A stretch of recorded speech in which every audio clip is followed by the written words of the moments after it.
Is it truly the end for Downton Abbey?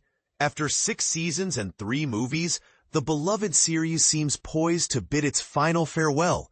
Or does it? But here's where it gets controversial. Can a story so rooted in the past ever truly let go of its nostalgic grip? From its inception in 1912, Downton Abbey has been a show obsessed with change, or rather, the lack thereof.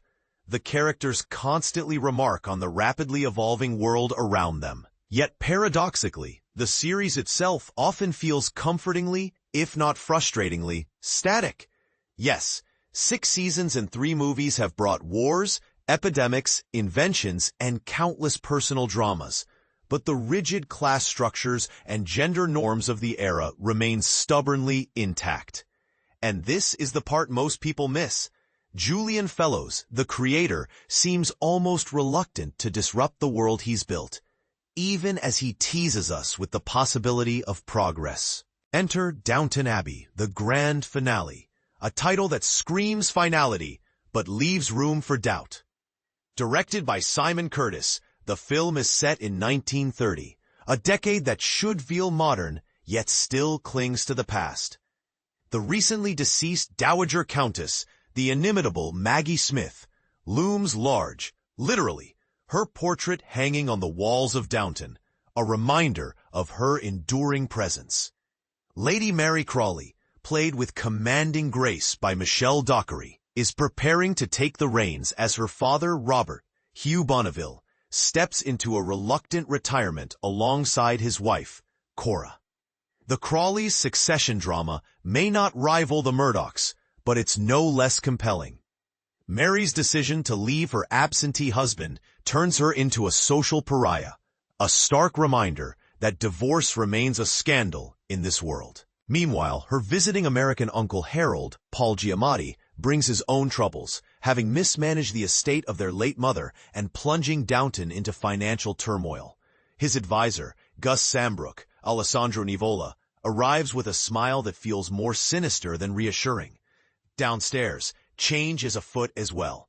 Carson, the steadfast butler, retires with mixed emotions, while Mrs. Patmore gracefully hands over the kitchen to her protégée, Daisy, Sophie McShera. But here's the question. Does Downton Abbey truly evolve, or does it simply rearrange the pieces of its nostalgic puzzle? Fellowes orchestrates a flurry of subplots, from the annual county fair, where Simon Russell Beale steals scenes as a local snob, to the return of Dominic West as the charming Guy Dexter, accompanied by his not-so-secret boyfriend, Thomas Barrow, Rob James Collier. The highlight? A delightful cameo by Noel Coward, Artie Fruition, who serenades the Crawleys in a scene that echoes Fellowes' earlier work, Gosford Park.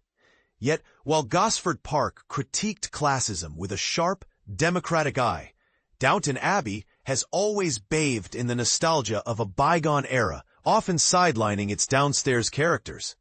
In the grand finale, however, Fellowes course corrects, focusing on emotional dynamics rather than convoluted plots. A poignant moment between Robert and Carson acknowledges their years of shared leadership, while Lady Edith, Laura Carmichael, emerges as Mary's strongest ally, a refreshing shift for a character often overshadowed. But is this enough to move the series forward, or is it simply a final bow to the past? As Mary steps into a role traditionally denied to women of her era, the question lingers, what's next? While I'm not clamoring for a 4th movie, Fellowes has a knack for keeping us guessing. After all, change is inevitable, even in Downton Abbey.